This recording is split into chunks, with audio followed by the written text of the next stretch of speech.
তারা নিজেদের মধ্যে বেশ ভালোভাবে এনজয় করে নিচ্ছে সময়টা। এবং এই ওয়েদার, এই কন্ডিশনসে আসলে ক্রিকেটের জন্য একদম পারফেক্ট, এটা বলতেই হয়।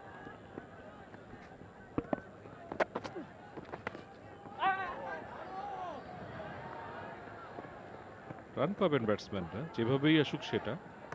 ব্যবধান কমছে 5 বল থেকে 4 বাই আকারে। আবার সৈকত সেই সিগন্যালটা দিলেন। মনে হয়েছিল ক্যাচের মতো কিনা, কিন্তু আম্পায়ার যেহেতু বাই দিলেন, ব্যাটে তিনি খেলতে পারেননি। নুরুল হাসান সোহান তার হাতে লেগে, ইনফ্যাক্ট গ্লাভের যে ওয়েবিং আছে সেখানে লেগে তারপরে বলটা নিচে দিয়ে চলে যায়।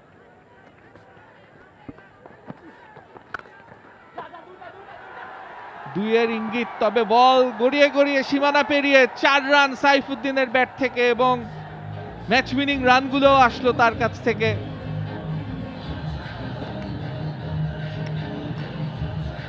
একই সঙ্গে কোয়াব অদম্য, তারা 3 উইকেটে হারিয়ে দিল মেহেদী হাসান মিরাজের নেতৃত্বাধীন কোয়াব অদম্য। তারা হারিয়ে দিল কোয়াব অপরাজেয়কে, যে দলটি নেতৃত্বে ছিলেন নাজমুল হোসেন শান্ত।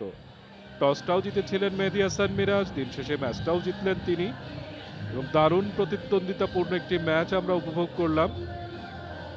166 রান করেছিল কোয়াব অপরাজেয়, জবাবে সেটা পার হয়ে গেছে কোয়াব অদম্য। 3 উইকেট হাতে রেখে বাংলাদেশের জাতীয় পতাকা উঠছে।